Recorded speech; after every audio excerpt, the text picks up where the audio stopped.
시청자 여러분 안녕하십니까? 대담한 만남 김효승입니다. 누구도 넘보지 못할 기록으로 전국 최고의 위상과 저력을 자랑하고 있는 경기체육. 도민의 자랑거리이자 자부심이라 할 수 있죠. 오늘은 대담한 만남의 초대 손님은 지난해부터 경기체육을 이끌고 있는 분입니다. 경기도체육회 박상현 사무처장 자리에 함께했습니다. 어서 오세요. 안녕하세요. 반갑습니다. 네.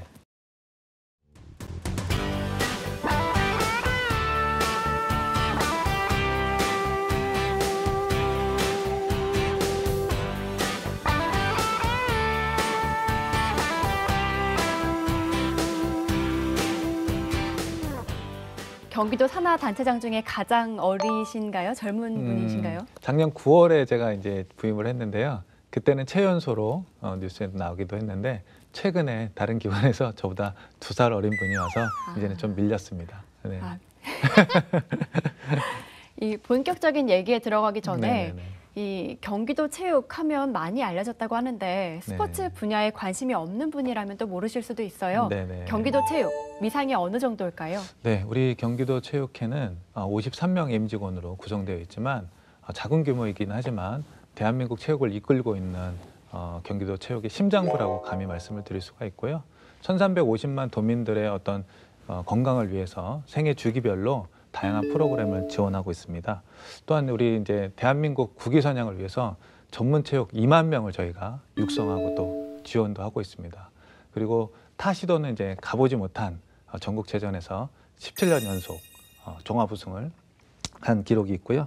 또 올림픽이나 아시안 게임에서 그리고 국제 대회에서 저희 경기도 선수단이 우리 대한민국의 올림픽 메달 수의 30% 이상을 차지하고 있습니다.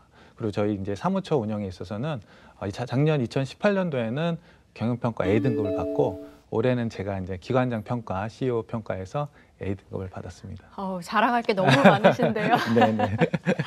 뭐 앞으로 경기도 체육회 어떤 일들을 해왔는지 살펴볼 텐데 네네. 가장 자랑하실 만한 건 어떤 게 있을까요? 올해 대표적인 성과는 3가지로 꼽을 수가 있는데요. 첫 번째는 이제 신규 사업 분야입니다. 올해 신규 사업으로 도정책 사업으로 시작한 스포츠 클럽 빌리지 사업과 초등 스포츠 클럽 육성 사업, 그리고 프로에 진출하지 못한 어떤 그런 선수들에게 제2의 인생의 디딤돌이 되어줄 독립야구단 리그 지원 사업을 했습니다. 그리고 두 번째로는 비록 전국체전에 올해 우승을 아쉽게 놓쳤지만 동계체전에서는 저희가 100회 동계체전에 종합 우승을 또 17연패를 했고요.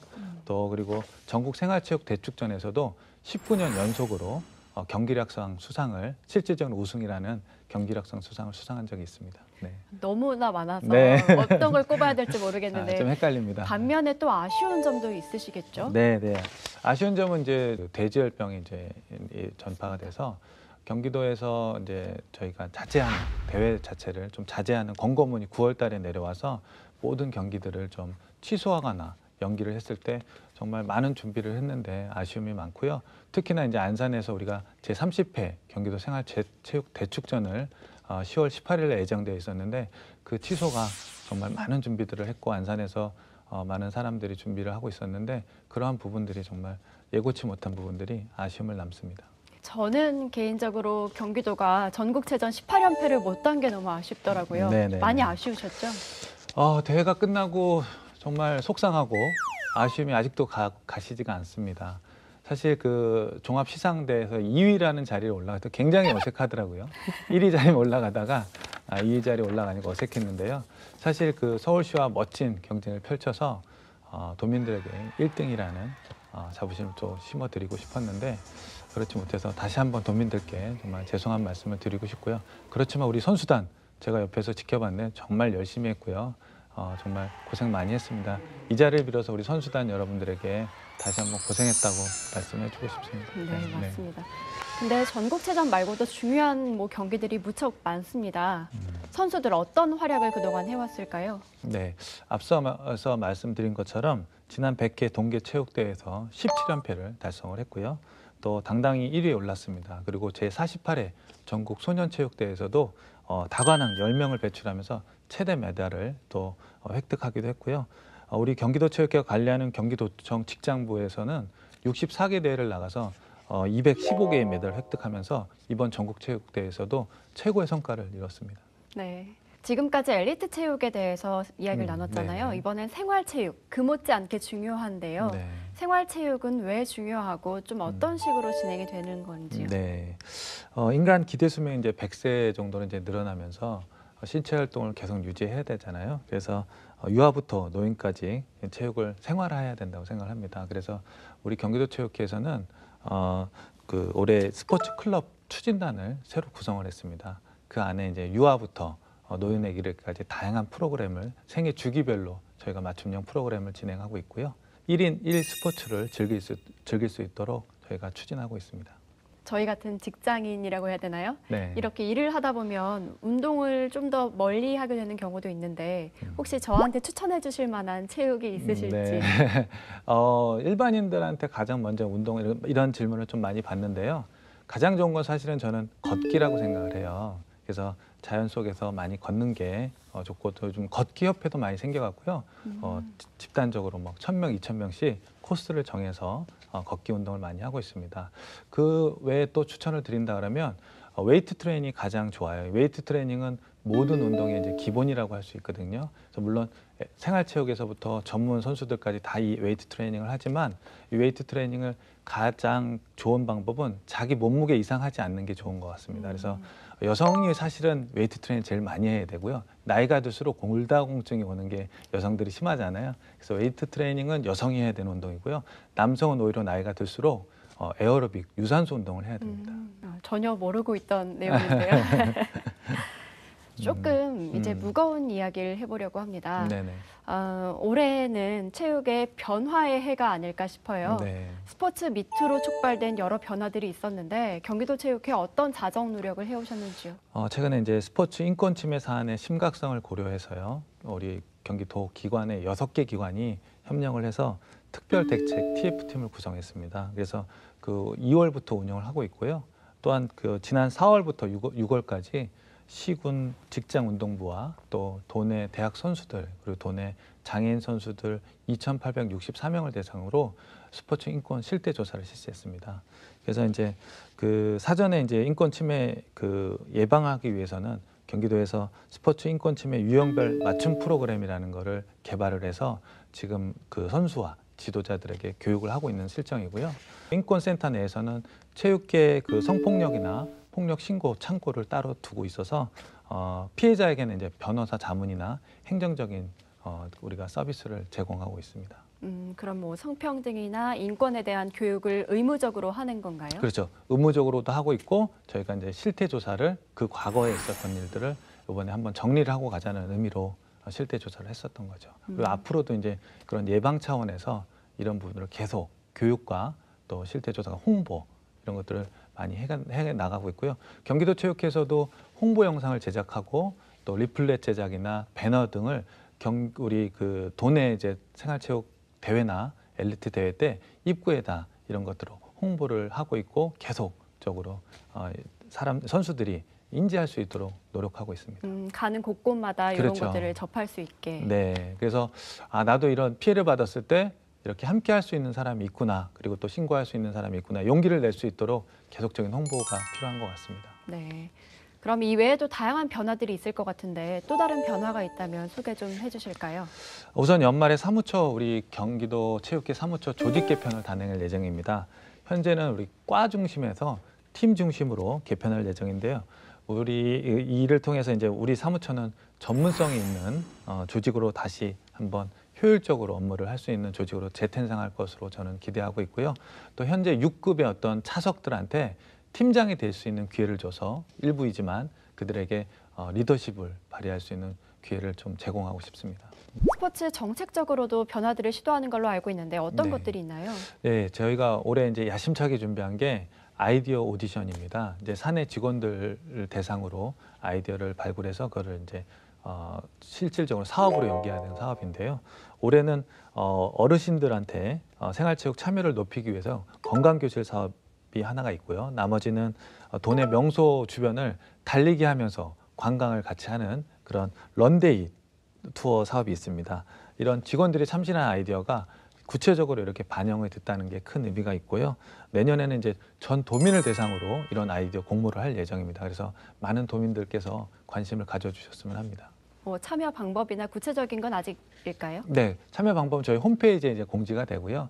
접수를 받고 예선을 또 치르고, 그래서 본선은 위원회를 구성해서 평가를 해서 선정된 1등, 2등, 3등에 대해서는 내후년에 이제 사업에 본격적으로 이제 진행을 하는 겁니다.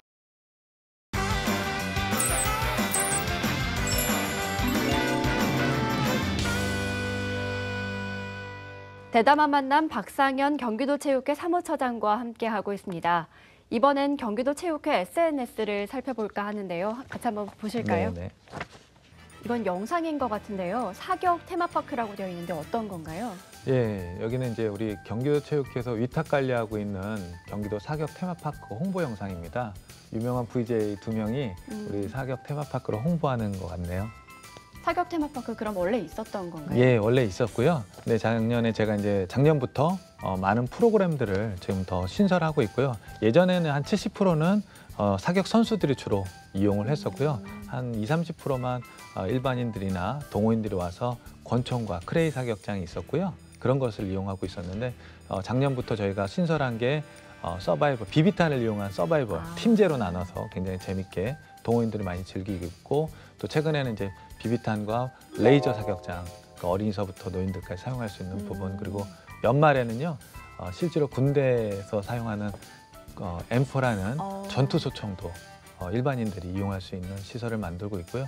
내년에는 그 어떤 많은 사람들이 이용할 수 있도록 통합관리동이라는 건물을 세워서요.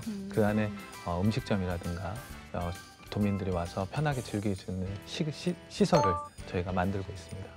그럼 좀 더 많은 분들이 오셔가지고 즐길 수 있게 하기 위한 취지인가요? 이게? 예, 지금은 사실은 여기 오셔갖고 일반인들이 1시간 정도면 다 이제 모든 게 끝내고 굉장히 멀리 오셔갖고 돌아가야 되는 현상이 있는데요. 네. 이걸 이제 방지하고 우리가 계획은 반나절은 가족들, 남녀노소 가족들이 와서 반나절은 놀 수 있도록 하는 프로그램을 만드는 게 저희 목표입니다. 재밌을 것 같은데요. 네, 굉장히 재밌습니다. 한번 와보세요. 네. 가봐야겠어요. 네. 이번엔 보니까 뭐 사진이에요. 네. 헤이룽장성 국제 스포츠 교류라고 나와 있는데 네. 스포츠 교류를 많이 하시나요? 예, 저희가 정기적으로 하고 있고요. 특히나 이제 매년 정기적으로 하고 있는 게 한중일 스포츠 교류를 통해서 한 번씩 저희가 돌아가면서 하는 거예요. 일본에서 한 번 하고, 중국에서 한 번 하고, 뭐 한국에서 한 번 하고. 이런 스포츠 국제 교류를 통해서 선진국들의 서로 스포츠 스킬을 서로 배우면서 또 외국인들과 서로 대회를 치르면서 서로 배워가자는 의미로 만들어진 것입니다. 그럼 교류하는 국가가 어떻게 될까요? 보통 이제 한중일, 그리고 또 캐나다, 또 독일, 많은 나라를 저희가 하고 있습니다. 그러면 이런 교류를 통한 성과들도 혹시 있을까요? 그렇죠. 이제 특별히 이제 당장 보여지는 성과는 없지만 이게 네. 반복적으로 매년 하다 보면 선수들의 기량이나 또 우리가 갖고 있지 않는 어떤 기술과 또 장비들을 보면서 서로 벤치마킹하는 거죠. 다음 하나 볼게요. 이건 스포츠 박스라고 써 있고 2명의 선수인가요? 달리고 있는데 네. 이거 어떤 내용일까요? 스포츠 박스라는 건 우리 직원들이 만들어낸 용어입니다. 그래서 굉장히 네. 히트를 친 건데요. 박스라는 건 이제 트럭을 얘기하는 거고요. 그 트럭 안에 개조를 해서 이게 뚜껑을 딱 열게 만들었어요. 1톤 트럭을. 그래서 네. 그 안에 뉴스포츠 용품이 들어있습니다. 그래서 딱 장치를 딱 해놓고요. 네. 소외계층이나 그리고 산간지방에 있는 학교 애들, 그리고 국군 부대 이런 지역을 방문해서 무료로 스포츠를 가르쳐주고 또 새로운 프로그램을 만들어주고 아이들이 접해보지 못했던 것들을 저희가 같이 프로그램을 진행해주는 거죠. 스포츠를 접하기 어려운 분들에게 찾아가서 네. 가르쳐주기도 하고 네. 장비도 주고요. 예. 여기에 뉴 스포츠 분야들도 있는데 이게 어떤 건가요? 저희가 이제 예전에 스포츠라 하면 이제 보통 축구, 농구, 야구 뭐 이 정도로 생각을 하고 있잖아요. 배드민턴. 뉴 스포츠라는 거는 그거를 이제 변형시킨 스포츠입니다. 예를 들어서 탁구채가 좀 더 큰 휘타구라고 합니다. 더 큰 걸로 좀 더 아이들이 쉽게 할 수 있는 휘타구라든가 아니면은 배드민턴채인데 더 크게 만들어서 또 치기 쉽게 만드는 용품이라든가 저기 화면에 나오는 그 플라잉 디스크 원반. 그러면 쉽게 얘기한다면 스포츠 박스가 복지라고도 할 수 있겠네요. 스포츠는 체육은 복지죠. 그래서 이런 복지를 누리지 못하는 아이들과 산간지방에 있는 소외계층들에게 저희가 체육 복지를 실현할 수 있도록 도와주는 프로그램입니다. 스포츠버스 취지가 참 좋은 것 같습니다. 네. 마지막으로 하나만 더 보겠습니다. 스포츠 산업 4페어라고 하는데 이미 치러진 행사네요. 어떻게 치러졌나요?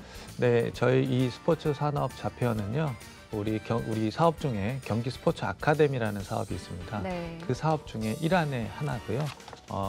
우리 경기 스포츠 아카데미는 은퇴 선수들이 제2의 인생을 살아가기 위한 도움을 주고자 강사 교육을 시키는 겁니다. 여러 가지 프로그램을 이용해서 강사가 됐을 때 이제 또 취업도 시켜야 되잖아요. 그래서 취업시키기 일환으로 이 사업을 진행했고요.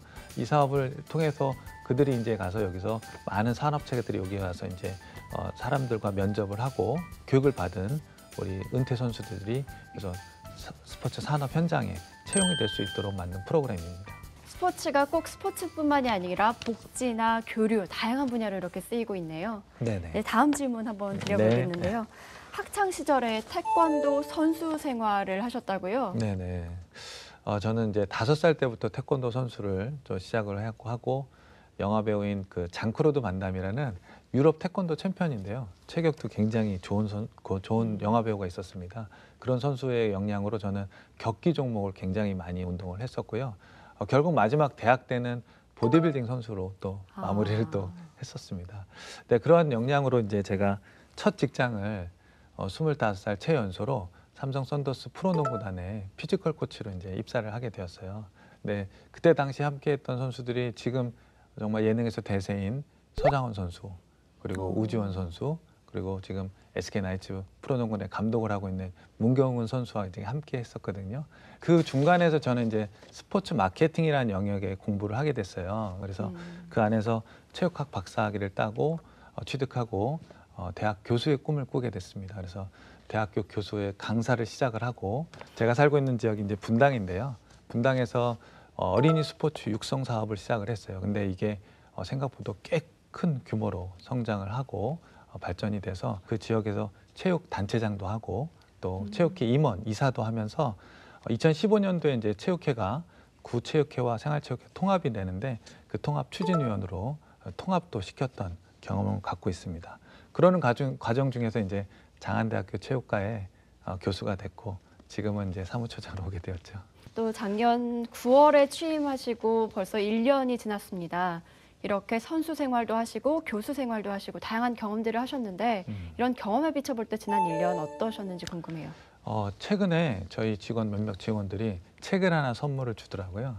네, 그 책 안에 이렇게 딱 열어봤더니 응원의 메시지도 여러 명이 이제 써서 줬을 때 정말 보람도 느끼고 또 1년 만에 우리 직원들이 저를 정말 진심으로 가족으로 좀 대해주는구나 하면 그런 것 좀 느끼면서 굉장히 기분도 좋았고 보람도 느꼈습니다. 지난 1년을 되돌아보면 마치 제가 100m 하듯이 쉴 새 없이 달려왔거든요. 그래서 경기도가 31개 시군으로 굉장히 넓지 않습니까? 맞습니다. 근데 이 경기도 체육회가 예전에는 생활체육회와 경기도 체육회로 이제 따로 돼 있어서 사무처장이 2명이었어요. 그래서 그분들이 이제 나눠서 하던 일을 제가 혼자 다 하니까 너무나 많은 일을 하게 됐죠. 그래서 정말 많은 행사와 대회를 치르면서 많이 힘들었는데 휴가도 없으셨겠어요. 네, 맞습니다. 근데 다행인 것은 제가 이제 그동안 공부했고 해왔던 일이 이제 체육회의라고 거의 비슷하기 때문에 빨리 적응을 할 수가 있었고 또 우리 사무처 직원들과 소통을 모토로 체육회 직원들 그리고 체육회 관계자들과 빨리 서로 이해하고 함께 할 수 있었습니다. 제가 외부에서 경기도 체육회를 바라보는 시각이 굉장히 보수적이었거든요. 1년간 가장 제가 주력했던 거는 보수적인 이 경기도 체육회를 수평적인 문화화 그리고 도민들에게 서비스할 수 있는 사무처의 서비스화를 가장 강조하고 그 부분에 대해서 노력을 했습니다. 그 결과 우리 직원들의 내부 만족도는요 굉장히 높아졌고요. 데이터로도 분석을 해보니까 데이터로도 분석이 그럼요. 저희가 이제 그 설문조사를 하니까요. 네. 또 스포츠 마케팅 전공하셨다고 했는데 네네네. 그것과 연관 지어보자면 뭐 실제적으로 활동하시면서 다른 점 혹은 이 점은 개선됐으면 좋겠다라는 점도 있을까요? 저희가 아까 이런 페이스북도 보고 그랬잖아요. 네, 맞아요. 네, 스포츠 마케팅을 전공한 교수로서 봤을 때 우리 경기도 체육회가 일만 열심히 해서는 안 된다고 생각을 해요. 이제 부족한 부분이 이런 홍보 차원에서 도민들이 이런 프로그램이 있고 이런 좋은 어떤 사업이 있는데도 모르는 사람들이 굉장히 많습니다. 그래서 그러한 부분에 대해서 좀 부족하고 앞으로도 우리가 해결해 나가야 될 문제라고 생각을 합니다. SNS에 글이 많은 이유가 처장님 덕분이었네요. 앞에서도 체육회 위상에 대해서도 이야기를 했는데요. 이 체육회의 힘과 저력 어디에서 나온다고 보시는지요? 우리 체육회는 2015년도에 구 체육회와 구 생활체육회가 이제 통합이 되면서 전문 체육 분야의 전문 DNA를 갖고 탄생했다고 말할 수 있습니다. 또한 체육회의 많은 인프라와 업무의 특성상 이해관계자들과의 끈끈한 신뢰 이런 것들이 우리 체육회의 가장 큰 힘이 아닌가 싶습니다. 또 체육회 내년에 아주 중요한 일이 있습니다. 1월에 민간인 회장 선거가 있잖아요. 네네. 이게 어떤 목적을 갖고 있는 건지 좀 현황은 어떤지 궁금합니다. 네, 한마디로 체육과 정치를 분리하고자 하는 목적이 있고요. 현재 체육단체 회장을 민간인으로 선출해야 하는 국민체육진흥법이 올해 1월 15일에 개정되고 공포되었습니다. 그래서 네. 전국의 시도와 시군체육회는 내년 1월 15일까지 모든 그 단체장을 민간회장으로 선출해야 한다는 거거든요. 그래서 대한민국 체육 100년 역사를 갖고 있는데 굉장히 획기적인 일이고요. 지금 현재 회장직은 현재 단체장을 하고 있는데 민간회장으로 이양되면서 그야말로 체육사의 한 전환점이 될 것이라고 생각합니다. 반면에 민간인 회장직을 우려하는 분들도 계신다고 들었어요. 그 시각에 대해서는 어떻게 보시는지요? 저도 우려를 하고 있습니다. 사실은 이 좀 급한 부분이 있어요. 이제 선진국들은 이렇게 많이 하고 있는데 사실 실질적으로 그 체육회 재정이 있어야 되는데 재정은 우리가 도에서 지원받고 정부에서 지원을 받고 있는데요. 이게 회장이 지자체 단체장이 아닌 민간 회장으로 됐을 때는 이 재정적 자립이 쉽지가 않습니다. 그래서 사업 추진이나 그렇죠. 먼저 우선돼야 될 것은 재정적 자립을 독립적으로 한 이후에 민간 회장을 선출해야 되는데 사실 그 부분이 굉장히 아쉽고 많은 분들이 이렇게 됐을 때 엘리트 육성을 누군가 하겠느냐, 이 많은 돈을 들여서 체육 발전을 하겠느냐, 이렇게 되면 국제대회에서 우리 선수들이 메달권에 들지 못하는 거 아니냐, 이런 우려의 목소리가 많이 있습니다. 네, 그 시각에 대해서는 뭐 많이들 공감도 주실 것 같아요. 네네. 또 마지막으로 내년도 체육회 계획 또 목표가 있으시다면요? 네, 내년 체육회 운영은 크게 세 가지 방향을 생각하고 있습니다.